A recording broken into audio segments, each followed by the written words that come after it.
ಅರಮನೆಯಲ್ಲಿರುವನೋ? ಎಲ್ಲಿ ಎಲ್ಲಿ ಎಲ್ಲಿ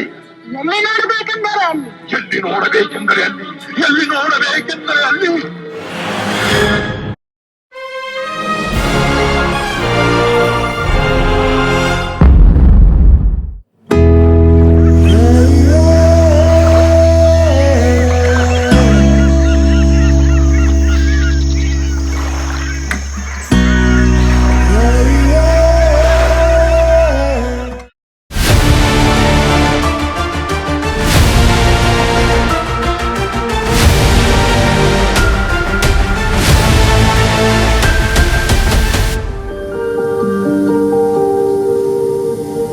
Disappearing groundwater isn't just a problem in the United States. This NASA satellite map shows just how bad things have gotten. The red you see on the map shows the places where groundwater is being steadily depleted. As early as 2025, experts say that half the world's population will be living in places where there isn't enough water. And it's estimated that by 2040, most of the world won't have enough water to keep up with demand all year long.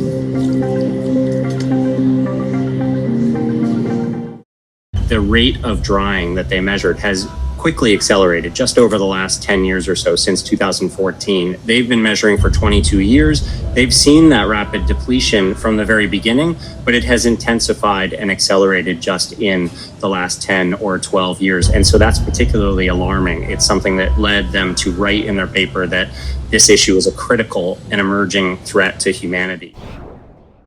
Global groundwater extraction follows a clear peak and decline pattern, with the global peak projected around 2050, just a couple decades away.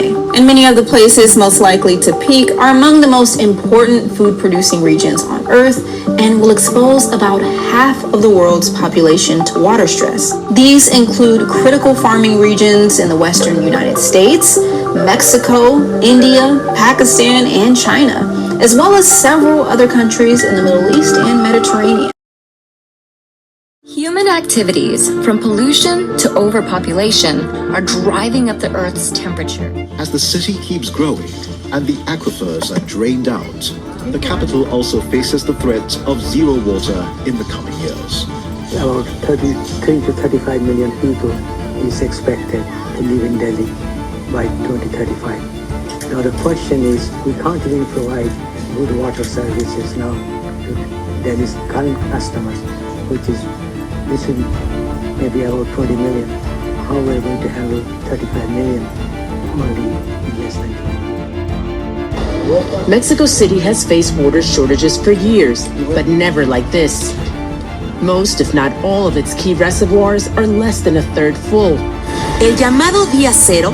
Some media reports, based on statements from the country's water commission, warned Mexico City was nearing a day zero, when it can't provide any water to its people. Experts say that's unlikely, but the situation remains dire. The crisis has been exacerbated by climate change, hotter, drier conditions, and lower than normal rainfall.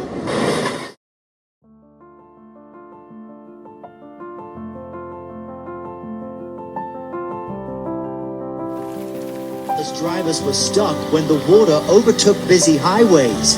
One driver seen with their legs out the window. This is Mumbai, India's financial capital during the monsoon. The national capital Delhi looks no different. These are familiar images of monsoons in India. And it's not just Delhi and Mumbai. This is Gurugram, Chennai, and Bengaluru.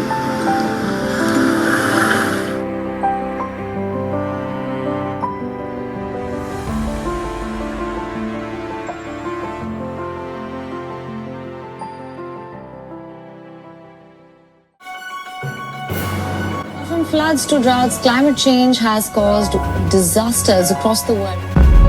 The United Nations is warning today of an approaching global water crisis. Global supply of fresh water is drying up. A new study reveals over the last 20 years, 75% of the world's population lives in an area where drinking water is decreasing.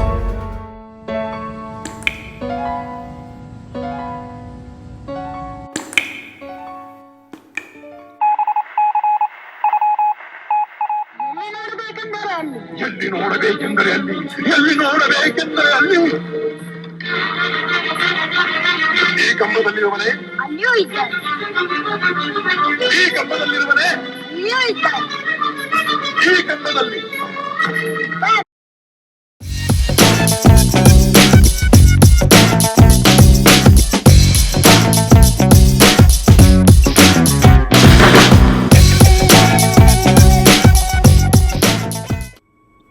The question of the problem of water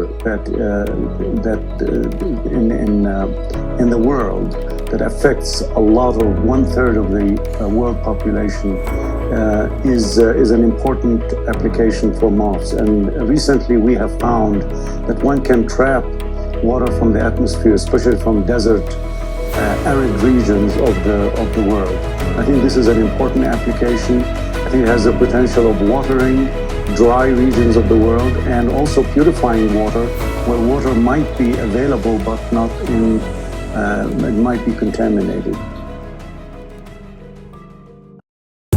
Here you have the organic building unit and the other of a metal ion.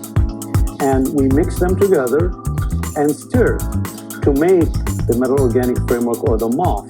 And once you remove the liquid, this is what you get. And this is the material that is the moth.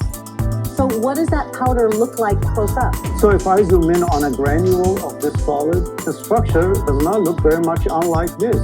The metal ion and the organic are linked together to make the framework that is the moth. And it encompasses space. The liquid will bind to the framework, to the interior of the pores. 1/3 of the world population live in arid regions where water is scarce. But that air in those regions contains about 30% humidity. These materials can take up the water from that atmosphere, concentrate it, and deliver liquid water using nothing but sunlight and the moth. Using only energy of sunlight. The key component of this device is this powder. We call it metal organic framework. It is composed of organic molecules and metals. We'll leave it overnight because during the night we have a lot of water content in the atmosphere, so this water molecules gets inside the framework and stay there. You can imagine it's like a sponge. A video of this water collection. You can see now, based on 1 kilo, these are droplets of water and they are being collected. So from this experiment, we can collect 1 liter of water per kilo of moth per day. Tonight, we celebrate not only achievement, but possibility. The power of a human curiosity to reshape the world. Our development of metal organic frameworks, or moths. I saw how this moth can pull water from desert air and turn it into clean drinking water.